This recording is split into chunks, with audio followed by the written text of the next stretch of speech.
Iran's key nuclear enrichment facilities have been completely and totally obliterated. We've taken out their senior technologists who are leading the race to build atomic weapons. የኢራን የኒውክሌር ሚስጥር የበለጸገው ዩራኒየም የት ገባ? በመካከለኛው ምስራቅ በረሃዎች ስር ከጥልቅ ድንጋዮችና ከኮንክሪት ምሽጎች በስተጀርባ የዓለምን ሰላም የሚወስን አንድ ሚስጥር ተቀብሯል። ይህ ሚስጥር የኢራን የኒውክሌር ፕሮግራም ነው። ዛሬ ላይ ቆመን ስንመለከት ጥያቄው ኢራን የኒውክሌር አቅም አላት ወይ የሚለው ሳይሆን ያከማቸችው 60 በመቶ የበለጸጉ ዩራኒየም አሁን የት ነው ያለው የሚለው ሆኗል። ፒቢኤስ ፍሮንትላይን በቅርቡ ባደረገው ምርመራ እንዳመለከተው ኢራን አሁን ያለችበት የቴክኖሎጂ ደረጃ ወደ ኒውክሌር ጦር መሳሪያ ለመሻገር የፖለቲካ ውሳኔ ብቻ ነው የሚቀራት በማለት ዘግቧል። ይህ ሁኔታ የቀጠናውን ኃይል ሚዛን የለወጠ ሲሆን አሜሪካና እስራኤልን ወደማይቀረው ወታደራዊ ውጥረት ውስጥ ከቷቸዋል። እንደ አውሮፓውያን አቆጣጠር የካቲት 28 ቀን 2026 ዓለም በታሪኳ አይተው የማታውቀው ግዙፍ የአየር ላይ ዘመቻ ተጀመረ። አሜሪካና እስራኤል በጋራ የመሩት ይህ ወታደራዊ እርምጃ ኦፕሬሽን ኤፒክ ፊሪ የሚል ስያሜ ተሰጥቶታል። እንደ ኤንቢሲ ኒውስ ዘገባ የዘመቻው ዋነኛ ግብ ኢራን የደረሰችበትን የ60 በመቶ ዩራኒየም ማበልጸግ ለማክሸፍና የኒውክሌር ተቋማቷን ሙሉ በሙሉ ለማውደም የታለመ ነበር። የካቲት 28 ምሽት በቴህራን ሰማይ ላይ የሚታዩት የሚሳኤል ብርሃንና የአዲሱን የመካከለኛው ምስራቅ ጦርነትን ለማብሰር የተቃረቡ ይመስላሉ።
እንደ ሲቢኤስ ኒውስ የምርመራ ዘገባዎች የኢራን የዩራኒየም ክምችት በአንድ ማዕከል ብቻ የሚገኝ አይደለም። ይልቁንም ማንኛውንም የአየር ጥቃት ለመቋቋም በሚችል መልኩ በመሬት ውስጥ ዋሻዎች ተበታትኖ ይገኛል። በናታንዝ የሚገኘው ዋነኛ ማዕከል ከመሬት በታች እስከ 80 ሜትር ጥልቀት ያለው ሲሆን እዚህ ነው በሺዎች የሚቆጠሩ የላቁ ሴንትሪፊዩጆች ሌሊትና ቀን የሚሽከረከሩት። ይሁን እንጂ ከሁሉ በላይ ዓለምን ያስጨነቀው የፎርዶ ተቋም ነው። ይህ ተቋም በተራራ ውስጥ የተገነባ በመሆኑ እንደ ኤንቢሲ ኒውስ ወታደራዊ ተንታኞች ገለጻ የአሜሪካ ግዙፍ ባንከር በስተር ቦምቦች እንኳን ሙሉ በሙሉ ሊያፈርሱት እንደማይችሉ ተገምቷል። ዩራኒየሙ በእነዚህ የማይደፈሩ ምሽጎች ውስጥ ተደብቆ ይገኝ ይሆን? አብረን እንይ።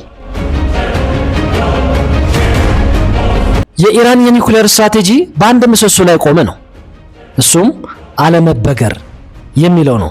እንደ ሲቢኤስ ኒውስ የምርመራ ዘገባዎች የሀገሪቱ የዩራኒየም ክምችት በአንድ ማዕከል ብቻ የሚገኝ አይደለም። ይልቁንም ማንኛውንም የአየር ጥቃት ለመቋቋም በሚችሉ መልኩ እጅግ ጥልቅ በሆኑ የመሬት ውስጥ ዋሻዎች ውስጥ ተበታትነው ይገኛሉ። ናታንዝ ይህ የኢራን የኒውክሌር ፕሮግራም እምብርት ነው። ከመሬት በታች እስከ 80 ሜትር ጥልቀት ያለው ሲሆን በሺዎች የሚቆጠሩ የላቁ ሴንትሪፊዩጆች ሌሊትና ቀን የሚሽከረከሩበት ስፍራ ነው። ፎርዶ ከሁሉ በላይ ዓለምን ያስጨነቀው ተቋም ነው። በተራራ ውስጥ የተገነባ በመሆኑ እንደ ኤንቢሲ ኒውስ ወታደራዊ ተንታኞች ገለጻ የአሜሪካ ግዙፍ ባንከር በስተር ቦምቦች እንኳን ሙሉ በሙሉ ሊያፈርሱት እንደማይችሉ ይገመታል። ኢስፋሃን ከናታንዝ እና ከፎርዶ በተጨማሪ በኢስፋሃን የሚገኘው የኒውክሌር ቴክኖሎጂ ማዕከል ለፕሮግራሙ ስኬት ዋነኛ ሞተር ነው። እንደ ኤቢሲ ኒውስ እና ፒቢኤስ ፍሮንትላይን ዘገባዎች ኢስፋሃን የዩራኒየም ልወጣ ወይም ኮንቨርሽን የሚካሄድበት ስፍራ ነው። እዚህ ነው ጥሬ ዩራኒየም ወደ ጋዝነት ወይም UF6 ተቀይሮ ወደ ናታንዝና ፎርዶ ለማበልጸግ የሚላከው። ከዚህ በላይ በቅርቡ የወጡት የሳተላይት ምስሎች እንደሚያሳዩት በኢስፋሃን አቅራቢያ የሚገኙ ተራራዎች ውስጥ አዳዲስና ሰፋ ያሉ የመሬት ውስጥ ዋሻዎች ተገንብተዋል። እነዚህ ዋሻዎች የኒውክሌር ክፍሎችን ለመገጣጠም ብቻ ሳይሆን ከፍተኛ መጠን ያለው የበለጸገ ዩራኒየም ለመደበቅ እንደሚያገለግሉ የስለላ ድርጅቶች ያምናሉ። በኦፕሬሽን ኤፒክ ፊውሪ ወቅት ኢስፋሃን የከባድ ቦምብ ጥቃት ኢላማ የሆነችው ለዚሁ ነው። ዩራኒየም ከማበልጸግ ማሽኖች ወጥቶ ወደ ቦምብነት ለመቀየር የሚዘጋጀው በእነዚህ የኢስፋሃን ሚስጥራዊ ላቦራቶሪዎች ውስጥ እንደሆነ ይገመታል። የ60 በመቶ ስጋትና የሳይንስ ጦርነት። ዩራኒየም 60 በመቶ ማበልጸግ ለምን እንዲያስፈራ ለሚለው ጥያቄ የኤቢሲ ኒውስ ሳይንስ ዘጋቢዎች የሚሰጡት ምላሽ እጅግ አሳሳቢ ነው። ለመብራት ኃይል የሚሆን ዩራኒየም 3.5 በመቶ ማበልጸግ ብቻ ቢበቃም 60 በመቶ መድረስ ማለት ግን ለቦምብ ወደሚያስፈልገው 90 በመቶ ደረጃ ለመሻገር 95 በመቶ የሚሆነውን የሥራ ሂደት አጠናቆ መጨረስ ማለት ነው። በኒውክሌር ፊዚክስ ሕግ መሰረት ዘ ኢንሪችመንት ከርቭ ዩራኒየምን ከተፈጥሯዊ ይዘቱ 0.7% ወደ 4% ማሳደግ እጅግ ከፍተኛውና ጉልበትና ጊዜን የሚጠይቅ ቢሆንም አንድ 60 በመቶ ላይ ከደረሰ ግን ወደ ዌፐን ግሬድ ለመሸጋገር የሚያስፈልገው የሥራ አሃድ እጅግ አነስተኛ። ይህ ማለት ኢራን ከባድ የተባለውን የሳይንስ ስራ ሙሉ በሙሉ አጠናቃለች ማለት ነው። የታዋቂው የኒውክሌር ባለሙያ ዴቪድ ኦልብራይት ስሌት እንደሚያሳየው ኢራን አሁን ባላት የላቁ ሴንትሪፍዩጆች እንደ IR6 ብዛት በሳምንት ጊዜ ውስጥ ለ3 ወይም ለ4 ቦምቦች የሚያበቃ ዩራኒየም ማምረት ትችላለች ብሏል። ይህ ብሬክአውት ታይም ወይም የዝግጅት ጊዜ ማጠር ነው ዋሽንግተንና ቴልአቪቭን እንቅልፍ ነስቷቸው ወደ ጦርነት በአስቸኳይ እንዲገቡ ያደረጋቸው። ከዚህ ባለፈ በፒኤስ ፍሮንትላይን ዘገባዎች የተመለከትናቸው ዋነኛ ስጋት የድብቅ ምርት ወይም ደግሞ ክላንድስቲን ብሬክአውት እድል ነው። ኢራን በታወቁት ማዕከላት 60 በመቶ በልጽጋ ሂደቱን ወደ 90% ለመቀየር ግን በሳተላይት የሚታዩ ትናንሽና ሚስጥራዊ ካስኬዶችን ልትጠቀም ትችላለች ተብሎ ይታመናል። ይህ ስልት ዓለም አቀፍ ተቆጣጣሪዎች እንደ IAEA ሳይነቁ ቦምብ እንዲጠናቀቅ በር ይከፍታል። በቅርቡ በኤንቢሲ ኒውስ የወጡ መረጃዎች እንደሚጠቁሙት ደግሞ ኢራን ዩራኒየም ሜታልስ የማምረት ሙከራዎችን ማጠናቀቋ የቴክኒክ ብስለቷን ወይም ቴክኒካል ማቹሪቲ የመጨረሻ ደረጃ ላይ አድርሶታል። ኢራን ዩራኒየም ሜታል የማምረት ሙከራዎችን ማጠናቀቋ የቴክኒክ ብስለቷን ወይም ቴክኒካል ማቹሪቲ የመጨረሻ ደረጃ ላይ አድርሶታል። ዩራኒየም ሜታል ለኒውክሌር ቦምብ እንደ አስኳል ወሳኝ ግብዓት በመሆኑ ይህ እርምጃ ኢራን ዩራኒየሙን ከጋዝነት ወደ ጠንካራ የጦር መሳሪያነት ለመለወጥ ያላትን ዝግጁነት ያረጋግጣል። በመጨረሻም የሳይንስ ጦርነቱ ሌላኛው ገጽታ የኢራን የላቁ ሴንትሪፍዩጆች የመቋቋም አቅም ነው። በኦፕሬሽን ኤፒክ ፊውሪ ወቅት የተሰነዘሩት ጥቃቶች የሃርድዌር ውድመት ቢያደርሱም የኢራን ሳይንቲስቶች የፈጠሩት የእውቀት ሽግግር ግን ሊጠፋ አልቻለም። ዘ ኒውዮርክ ታይምስ ሳይንሳዊ ትንታኔ እንደሚያሳየው ኢራን የራሷን ሴንትሪፍዩጆች በሀገር ውስጥ የማምረት አቅም መገንባቷ የታወቁት ማዕከላት ቢወድሙ እንኳ በሌሎች ሚስጥራዊ ስፍራዎች ሂደቱን በፍጥነት የመጀመር አቅም ይሰጣታል። ይህ የማይጠፋ የእውቀት መሰረት አሜሪካና እስራኤል በወታደራዊ እርምጃ ብቻ የኒውክሌር ስጋቱን ሙሉ በሙሉ ለማስወገድ የሚቸገሩበት ዋነኛው ምክንያት ሆኗል።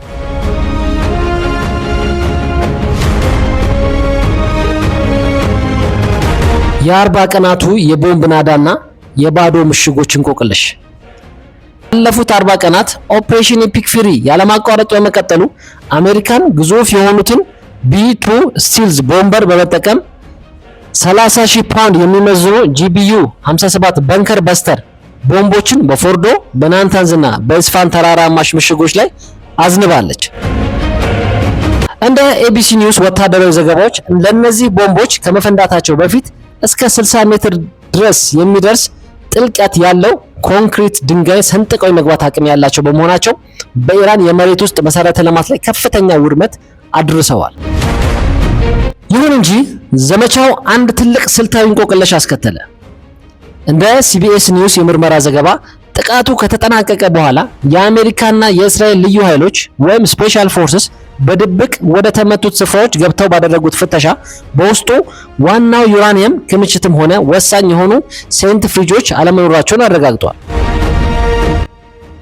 ፒቢኤስ ፍሮንት ላይ እንደዘገበው ኢራን ዘመቻው ከመጀመሩ ጥቂት ቀደም ብሎ የመበታተን ስልት ወይም ዲስፐርሳል ስትራቴጂ በመጠቀም 60 በመቶ የበለጸገውን ዩራኒየም በከፍተኛ ሚስጥር ወደ ተለያዩ ትናንሽ ባልታወቁ ስፍራዎች አዛውራለች። የኤንቢሲ ኒውስ የስለላ ምንጮች እንደሚጠቁሙት ኢራን ይህንን ክምችት በሲቪል የጭነት መኪናዎችና በህዝብ መኖሪያ አካባቢዎች ስር በተቆፈሩ ጥቃቅን መጋዘኖች ውስጥ ደብቀው ሊሆን እንደሚችል ይገመታል። ይህም ማለት የአሜሪካና የእስራኤል የቦምብ ናዳ ተራራዎቹን ሰባበረ፣ ቢሊዮን ዶላር የወጣባቸው ህንጻዎች አደቀቀ እንጂ ዋናውን የኒውክሌር ግብዓት ወይም ኒውክሌር ፊውል ሊያጠፋ አልቻለም። ይህ ሁኔታ ኦፕሬሽን ኢፒክ ፊውሪ በወታደራዊ ደረጃ ስኬታማ ቢመስልም በስልታዊ ደረጃ ግን የኢራንን የኒውክሌር አቅም ለማስወገድ አልቻለ፣ ባዶ ድል ሆኖ እንዲመዘገብ አድርጎታል። የኢራን ጦር ይህንን ዩራኒየም እንደ የመጨረሻ ዋስትና ወይም ኢንሹራንስ ፖሊሲ በመያዝ በፓኪስታን ድርድር ወቅት እንደ ትልቅ መደራደሪያ ለመጠቀም መቻሉ የዚህ ስልታዊ ሽግግር ውጤት ነበር። የኢስላማባድ የሰላም ድርድርና የሁለት ሳምንቱ የተኩስ አቁም አጣብቂ ጦርነቱ መላው መካከለኛው ምስራቅ ወደማይወጣው ቀውስ ሊከት በሚችልበት ወሳኝ ሰዓት ፓኪስታን ያልተጠበቀ ዲፕሎማሲያዊ ሚና ይዛ ብቅ አለች።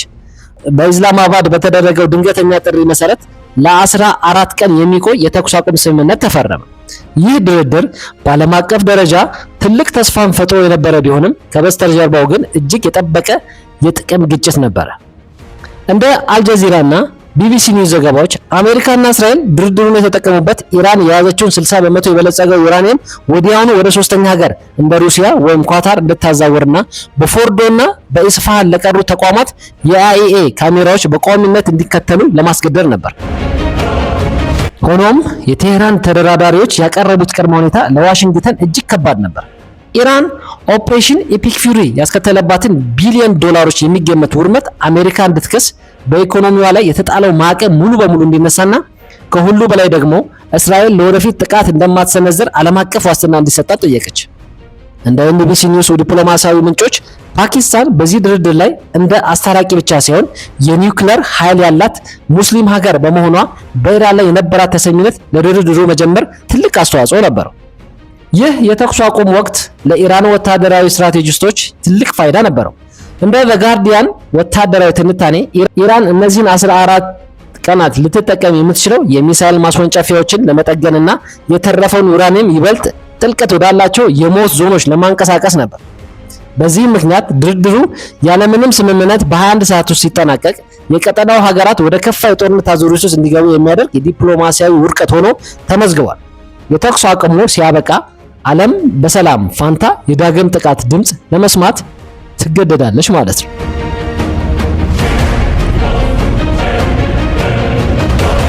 በመጨረሻም ዓለም በቋፍ ላይ ዛሬ ላይ ቆመን ስንመለከት ኦፕሬሽን ኢፒክ ፊውሪ የኢራንን የኒውክሌር መሰረተ ልማት እጅጉ አውድሞታል። ነገር ግን የጦርነቱ ዋነኛ ግብ የነበረው የበለጸጉ ዩራኒየም አሁንም በኢራን እጅ ይገኛል። የአሜሪካና የእስራኤል የባንክ በስተር ቦምቦች ተራራዎችን አደቀቁ፣ የምርምር ማዕከላትን አመድ አደረጉ እንጂ የዓለምን ስጋት ማስወገድ አልቻሉም።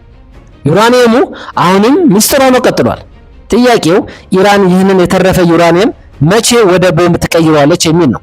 ይህ ሁኔታ ጂኦፖለቲካዊውን የቼዝ ጨዋታ ወደ አዲስና አደገኛ ምዕራፍ አሸጋግሮታል። ዓለም አቀፍ ማህበረሰብ አሁንም በውጥረት ውስጥ ሆኖ የሚጠብቀው ቀጣዩ እርምጃ ነው። ጦርነቱ ቴክኖሎጂ ሊያጠፋ ቢችልም የኢራንን ሳይንቲስቶች በአእምሯቸው የያዙትን የኒውክሌር እውቀት ግን ሊቦርቅ አልቻለም። እንደ ፒቢኤስ ፍሮንት ላይን እና ኤንቢሲ ኒውስ ትንታኔዎች ኢራን አሁን ያለችበት ሁኔታ የኒውክሌር አቅም ያላት ግን ቦምቡን ያልታጠቀች ኒውክሌር ሄጅ ሀገር እንድትሆን አድርጓታል። ይህ ደግሞ ለማንኛውም ዲፕሎማሲያዊ ጥረት ትልቅ ፈተና ነው። ለኢራን ግን ትልቅ የመደራደሪያ አቅምና ሊቨሬጅ ሆኖ እያገለገላት ይገኛል። በፓኪስታን የተሞከረው የተኩስ አቁም መክሸፍ እንደሚያሳየው በመካከለኛው ምስራቅ ያለው ሰላም በፈሳሽ ዩራኒየም ላይ እንደተንጠለጠለ ነው። ከእንግዲህ ዲፕሎማሲ ወይም ወታደራዊ እርምጃ የሚሉ አማራጮች ብቻቸውን መፍትሄ ሊሆኑ እንደማይችሉ የታየበት ወቅት ላይ ደርሰናል። አሁን ጥያቄው እንደቀጠለ ነው።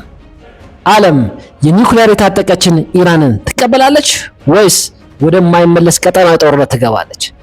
ሰዓቱ እየቆጠረ ነው። የዩራኒየሙ ሚስጥር ደግሞ የዓለምን ቀጣይ ጠፈንታ ለመወሰን በዋሻዎች ውስጥ ተደብቆ ይገኛል። ማስራስ ሚዲያ ይህንን የዓለምን ኃይል ሚዛን የሚቀይር ጉዳይን በንቃትና በዝርዝር መከታተሉን ይቀጥላል። እስከ ቀጣዩ ዘገባችን ድረስ ሰላም እንድትቆዩ በመጋበዝ ለቻናሉ አዲስ የሆናችሁ ሰብስክራይብ፣ እንደዚሁም ደግሞ አዳዲስ ትንታኔዎችና ዘገባዎች እንዲደርሳችሁ የኖቲፊኬሽን በተኗን በመጫን ቤተሰብ ሁኑ። ማስራስ ኒውስ ሁሌም በትጋት ለእናንተ ትኩስ የሆነ መረጃና ዝርዝር ትንታኔዎችን ያቀርባል። ቸር እንሰንብት።